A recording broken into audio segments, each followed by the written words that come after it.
Okay, Jake Fromm was throwing at Georgia the other day, so I'm just going to go through some Jake Fromm stories real quick. And remembering the first time I watched Jake Fromm play, he was actually committed to Alabama, or was about to be, I should say. So he's playing for Houston County, and this was, oh my gosh, he was probably a sophomore or junior.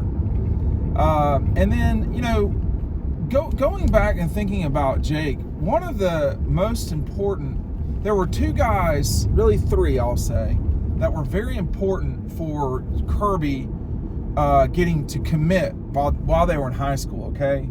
Jake was one of them. The other one was Tyler Simmons, believe it or not. Why? So why was Tyler Simmons a big deal? Tyler Simmons was a fight between Georgia and Alabama, and I can't remember where Tyler was committed. He might have been committed to Alabama, but anyway, it came down the last day, and Georgia sort of knew they were going to get him, but they were on nerve about it. Like they were kind of nervy about it. And when they got him, they knew he was not like a game-changing player, but it showed that they could beat out Alabama for a win. Now, I'm trying to remember. So Richard, I remember very clearly, Richard LeCount was the first player who committed to Georgia under Kirby Smart. And I pulled over on the side of the road. I was actually, I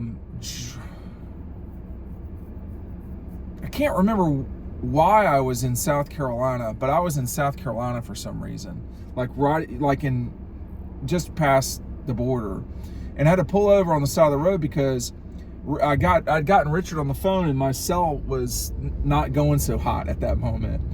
And Richard talked about how he wanted Georgia to be a national power, and he wanted to win national championships. Well, that never happened for Richard at Georgia, but obviously it happened right after that. Fast forward to the Jake Fromm stuff. So that when Richard pulled the trigger, that was in the winter. I mean, like, that was December. It was right after, Georgia had hired Kirby. Like, this was right after they had hired Kirby. Jake Fromm was more in the spring, and he had been committed to Alabama for an extended period of time, probably 6 or 8 months, something like that. It was months, whatever it was. Because amazingly, Brian Schottenheimer had gone with Bailey Hockman, who turned out not to really have a great college career at all. This was, of course, after they made Trevor Lawrence stand in line for however long, an hour and a half, 45 minutes, whatever it was. And the long story short is, when Jake committed to Georgia, obviously whenever a player commits, you don't know sort of what you're getting into with that player. Everybody, thought, no one really expected that Jake Fromm would be a 3-year starter and play in a national championship game as a freshman, maybe over time. But when you watched him play in high school, I did not think he would be Jacob Eason out. I don't think anybody did. Nobody did, okay? But the thing that I remember saying, wow, that person was really going fast. I remember saying, Jake Fromm is going to push Jacob Eason. I wrote that summer after I watched him play. I'm the guy that took the photograph of the two of them on the practice fields. I can't show it to you right now, obviously, because I'm driving around, riding home. But nobody really thought, they're lying to you if they thought that Jake would start. Play? Maybe. Start? No. There's just, nobody thought that. So you're watching Jake, and he just threw a lot of touchdowns. That was the thing, and that was at a 7-on-7 event, so you should throw touchdowns. But he threw a lot of touchdowns. And then later that year, when Houston was playing Mary Persons, who had Malik Herring on the team, that game was at Mercer, It was during the day, which we love day games for high school kids. And he threw it felt like he threw so many touchdowns that, you know, it was clear he understood how to play quarterback. Jake Fromm is never going to be confused with having physical tools that are super elite, because he doesn't have them, but he totally understands how to play quarterback. And that's why, you know, even with sort of limited NFL skills, that's why he's still in the league. I mean, just signed a 2-year contract with Commanders. I mean, those contracts basically mean, hey, we're going to rent you for a year and we'll see what happens after that. Usually that means we'll rent you for a year and then cut you. But it gives you a year to kind of, you know, be inside of an NFL franchise. At Notre Dame, you know, that night, he really did not play great. He played adequately against Notre Dame. Understandably, I mean, it was his first, you know, start, period. Not first road start. It was that too. But remember, the week before against Appalachian State, Jake, you know, came in after Jacob Eason got hurt on the sideline, going towards the cheerleaders. So it was the journey with Jake Fromm was you know, I always felt like, although he did regress certainly in 19, I always felt like he was in control of the game. But what happened after a while was, you know, I do think James Coley, that hurt him. Him being an offensive coordinator, like, he unquestionably regressed as a quarterback. You could see with the struggles they were having. He was not as electric as Stetson Bennett. He was not gifted as a thrower as, you know, JT Daniels. He was not as gifted a total, you know, athlete as Justin Fields. But he was a very good quarterback.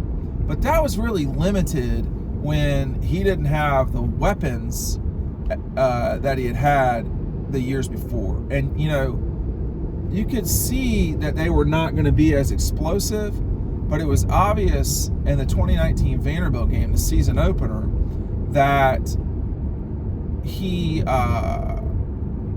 that Georgia was just going to have to grind things out in 19. And they did. But they lost the South Carolina game, a game they should have never lost, because of his turnovers, because of lack of explosion offensively. When Lawrence Cager went out, they just couldn't score.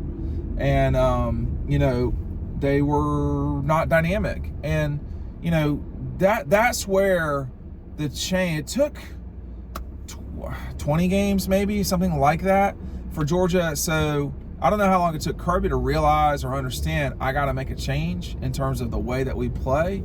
But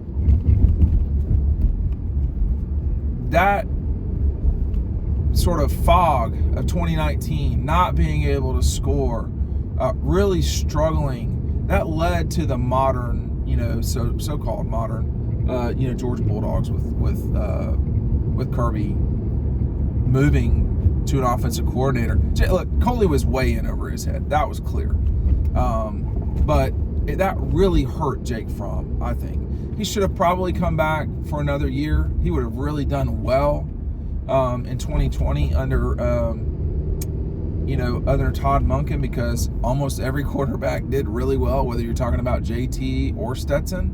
But, you know, Jake wanted to leave. I was trying to explain to people, you know, he wants to play in the NFL. There's no certainty that he's going to stick around. I don't think he's going to stick around. And he did not stick around for his final year. And people have this whole, you know, hey, he's a Georgia Bulldog, you know, yeah, get that, you know, come on now. Just quit being so naive about things. If we wanted to be, you know, Georgia Bulldogs so bad, he just stuck around for that last year. I mean, what was in his way? Nothing. So, you know, guys want to be Georgia Bulldogs, and then they want to go fulfill their dream of playing in the NFL too. This is not just one thing, okay?